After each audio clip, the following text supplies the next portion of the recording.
नमस्कार माझ्या प्रिय स्वामी भक्ता, तू ज्या गोष्टीची आजपर्यंत वाट पाहत आहेस ती गोष्ट तुला मिळाली आहे का? प्रिय भक्ता, तू खूप चिंतेमध्ये आहेस आणि तुला चिंता सतवत आहे. तुझ्या आयुष्यात खूप सारी पैशाची कमतरता आहे, परंतु तुला आजपर्यंत कधीही पैसा मिळाला नाही. पण मी धन्यवाद देतो स्वामींचे, कारण माझ्याकडे खूप स्वामी समर्थांनी पैसे पाठवले आहे आणि तुझ्याकडेही पैसे येण्याची वाट आता मोकळी झाली आहे. तुझ्या खात्यावर लवकरच पैसे जमा होतील. माझ्या प्रिय भक्ता, तुला हा मंत्र करोडो रुपयाची संपत्ती देऊन जाईल. स्वामी समर्थ माऊलींचे मी धन्यवाद करतो, कारण की माझ्या खात्यावरती एवढे पैसे आले. तुम्हालाही पैसे मिळण्यासाठी हा मंत्र तुम्हाला 1008 वेळा ऐकायचा आहे. तुम्ही जर स्वामींची नित्य सेवा करत असाल आणि रोज पूजापाठ करत असाल, तुमच्या घरामध्ये मंत्र चालू करून सोडून देत असाल, तर नक्कीच तुम्हालाही हा मॅसेज आल्याशिवाय राहणार नाही. हा मॅसेज मला लवकरच आलेला आहे. मी खूप श्रद्धा आणि श्रद्धेने पूजा करत असतो, त्यांचे मंत्र ऐकत असतो, त्यामुळे मला एवढे पैसे मिळाले. तुम्हालाही स्वामी एवढे पैसे देतील. फक्त तुम्हाला मनाने आणि खऱ्या मनाने स्वामींचा जप ऐकायचा आहे. हा जप ऐकल्यानंतर तुमची इच्छा जर पूर्ण झाली नाही तर मग मला सांगा. हा मंत्र नसून स्वामींची शक्ती आहे, स्वामींचं फळ आहे. तुम्हालाही ते फळ जर पाहिजे असेल तर नक्कीच हा मंत्र तुम्हाला ऐकायचा आहे. हा मंत्र एवढा दिव्य आणि शक्तिशाली आहे. या मंत्राच्या सहाय्याने खूप साऱ्या लोकांना मॅसेज आले आहेत, खूप सारे लोक करोडपती झाले आहेत. तुम्हालाही करोडपती होण्याचा योग आला आहे, परंतु तुम्ही हा मंत्र शेवटपर्यंत ऐकत नाहीत. स्वामींचे मंत्र ऐकल्यावर त्यांचे नक्कीच निराकरण होत असते. त्यांच्या घरामध्ये संपत्ती येते, घरातील सर्व अडचणी दूर होतात. त्यामुळे भक्तांनो, तुम्हीही कुठल्या प्रकारची चिंता न करता स्वामी समर्थांचे गुणगान गात राहा. तुम्हाला वाटत असेल की आम्हाला आजपर्यंत कुठल्याही प्रकारचा लाभ मिळाला नाही, परंतु तो लाभ तुम्हाला लवकरच मिळेल आणि लवकरच तुमच्या खात्यावरती पैसे येण्यास सुरुवात होईल. त्यामुळे प्रिय भक्तांनो, तुम्ही हे हरवून न जाता मनाची तुमच्या मनाशी गाठ बांधलेली नक्कीच पूर्ण होईल. स्वामींनी तुम्हाला शब्द दिला आहे की तुम्हाला करोडपती बनवणार आहे. तुम्हाला नक्कीच करोडपती बनवण्याचं स्वप्न ते पूर्ण करतील आणि लगेच तुमच्याकडे पैसे येतील. तुम्ही कितीही कर्ज डोक्यावरती असू द्या, लाखाचे, 2 लाखाचे, 5 लाखाचे जरी कर्ज तुमच्याकडे असले ते लगेच फिटून जाईल. त्यामुळे तुम्हाला कुठल्याही प्रकारचा गैरसमज न करता स्वामींची नितांत सेवा करत राहा. तुमच्या घरामध्ये खूप इडापिडा चालू असेल तर पिढा टाळण्यासाठी तुम्हाला हा मंत्र खूप पूरक ठरणार आहे. त्यामुळे भक्तांनो, आता तुम्हाला घाबरायची गरज नाही. तुम्ही म्हणत होता की मला आजपर्यंत पैसे मिळाले नाही, तुम्हाला मी प्रूफ दाखवतो आणि बघा हा माझ्या खात्यावरती किती पैसे जमा झाले आहेत. त्यामुळे स्वामी भक्तांनो, कुठल्याही प्रकारचा दुर्लक्ष न करता शेवटपर्यंत त्या मंत्राचा लाभ घेत राहा, जेणेकरून तुमच्यावरती स्वामीराया खूप प्रसन्न होतील आणि ते करोडो रुपये तुम्हाला देऊन जातील. भक्तांनो, आम्ही तुम्हाला हे व्यर्थ बोलत नाही आहोत. आम्ही तुम्हाला व्हिडिओमध्ये दाखवले आहे की आमच्या खात्यावरती किती पैसे जमा झाले आहेत. तुम्हालाही जर पैसे जमा करायचे असतील तर म्हणून स्वामींची सेवा करण्यासाठी तुम्ही पात्र होत राहा. आम्ही खूप वेळा स्वामींचे मंत्र ऐकले. आमचे घरात सर्वजण स्वामींची नितांत सेवा करत असतात, भक्ती करत असतात, मंत्र ऐकत असतात. त्यामुळे भक्तांनो, तुम्हीही तुमच्या घरामध्ये मंत्र चालू करून सोडून द्या, जेणेकरून तुमच्या घरामध्ये कधीच पैशाची अडचण येणार नाही. तुम्हीही करोडोंचे मालक व्हाल. तुमच्याही बँक खात्यामध्ये इतके सारे पैसे येत राहतील. त्यामुळे भक्तांनो, तुमच्या आयुष्याचे निराकरण होण्यासाठीच स्वामी महाराजांनी हा मंत्र, हा संदेश तुमच्यापर्यंत पोहोचला आहे. भक्तांनो, उशीर न करता हे मंत्राला आपण सुरुवात करूया. मंत्र पुढील प्रमाणे आहे. जो कोणी भक्त चॅनलवरती नवीन असेल त्यांनी सबस्क्राईब केल्याशिवाय पुढे जाऊ नका आणि कमेंट बॉक्समध्ये श्री स्वामी समर्थ टाईप करायला विसरू नका. चला तर मग भक्तांनो, ह्या मंत्राला आपण सुरुवात करूया. मंत्र पुढील. ओम श्री स्वामी समर्थाय धनधान्य समृद्धी देही स्वाहा. ओम श्री स्वामी समर्थाय धनधान्य समृद्धी देही स्वाहा. ओम श्री स्वामी समर्थाय धनधान्य समृद्धी देही स्वाहा. ओम श्री स्वामी समर्थाय धनधान्य समृद्धी देहि स्वाहा। ओम श्री स्वामी समर्थाय धनधान्य समृद्धी देहि स्वाहा। ओम श्री स्वामी समर्थाय धनधान्य समृद्धी देहि स्वाहा। ओम श्री स्वामी समर्थाय धनधान्य समृद्धी देहि स्वाहा। ओम श्री स्वामी समर्थाय धनधान्य समृद्धी देहि स्वाहा। ओम श्री स्वामी समर्थाय धनधान्य समृद्धी देहि स्वाहा। ओम श्री स्वामी समर्थाय धनधान्य समृद्धी देहि स्वाहा। ओम श्री स्वामी समर्थाय धनधान्य समृद्धी देहि स्वाहा। ओम श्री स्वामी समर्थाय धनधान्य समृद्धी देहि स्वाहा। ओम श्री स्वामी समर्थाय धनधान्य समृद्धी देहि स्वाहा। ओम श्री स्वामी समर्थाय धनधान्य समृद्धी देहि स्वाहा। ओम श्री स्वामी समर्थाय धनधान्य समृद्धी देहि स्वाहा। ओम श्री स्वामी समर्थाय धनधान्य समृद्धी देहि स्वाहा। ओम श्री स्वामी समर्थाय धनधान्य समृद्धी देहि स्वाहा। ओम श्री स्वामी समर्थाय धनधान्य समृद्धी देहि स्वाहा। ओम श्री स्वामी समर्थाय धनधान्य समृद्धी देहि स्वाहा। ओम श्री स्वामी समर्थाय धनधान्य समृद्धी देहि स्वाहा। ओम श्री स्वामी समर्थाय धनधान्य समृद्धी देहि स्वाहा। ओम श्री स्वामी समर्थाय धनधान्य समृद्धी देहि स्वाहा। ओम श्री स्वामी समर्थाय धनधान्य समृद्धी देहि स्वाहा।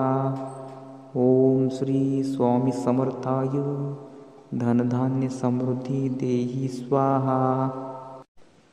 ओम श्री स्वामी समर्थाय धनधान्य समृद्धी देहि स्वाहा। ओम श्री स्वामी समर्थाय धनधान्य समृद्धी देहि स्वाहा।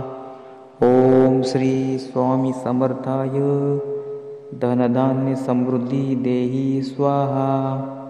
ओम श्री स्वामी समर्थाय धनधान्य समृद्धी देहि स्वाहा।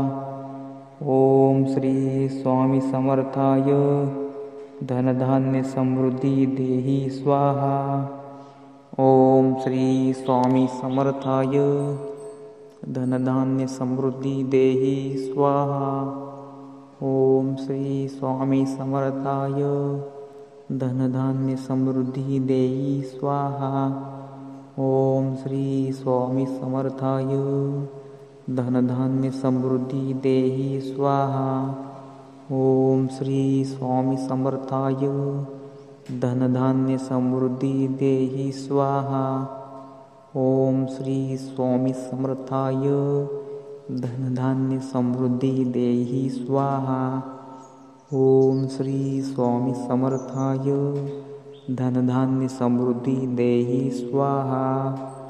ओम श्री स्वामी समर्थाय धनधान्य समृद्धी देहि स्वाहा। ओम श्री स्वामी समर्थाय धनधान्य समृद्धी देहि स्वाहा। ओम श्री स्वामी समर्थाय धनधान्य समृद्धी देहि स्वाहा। ओम श्री स्वामी समर्थाय धनधान्य समृद्धी देहि स्वाहा। ओम श्री स्वामी समर्थाय धनधान्य समृद्धी देहि स्वाहा। ओम श्री स्वामी समर्थाय धनधान्य समृद्धी देहि स्वाहा। ओम श्री स्वामी समर्थाय धनधान्य समृद्धी देहि स्वाहा. ओम श्री स्वामी समर्थाय. धनधान्य समृद्धी देहि स्वाहा. ओम श्री स्वामी समर्थाय. धनधान्य समृद्धी देहि स्वाहा. ओम श्री स्वामी समर्थाय. धनधान्य समृद्धी देहि स्वाहा. ओम श्री स्वामी समर्थाय. धनधान्य समृद्धी देहि स्वाहा. ओम श्री स्वामी समर्थाय. धनधान्य समृद्धी देहि स्वाहा. ओम श्री स्वामी समर्थाय. धनधान्य समृद्धी देहि स्वाहा. ओम श्री स्वामी समर्थाय. धनधान्य समृद्धी देहि स्वाहा.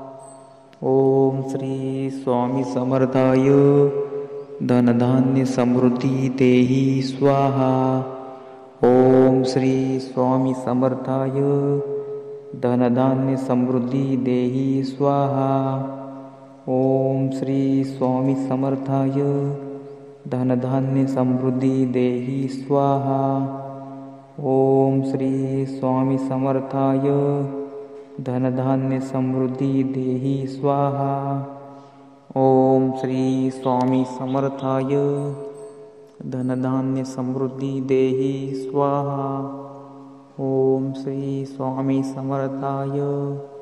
धनधान्य समृद्धी देहि स्वाहा. ओम श्री स्वामी समर्थाय. धनधान्य समृद्धी देहि स्वाहा. ओम श्री स्वामी समर्थाय. धनधान्य समृद्धी देहि स्वाहा. ओम श्री स्वामी समर्थाय.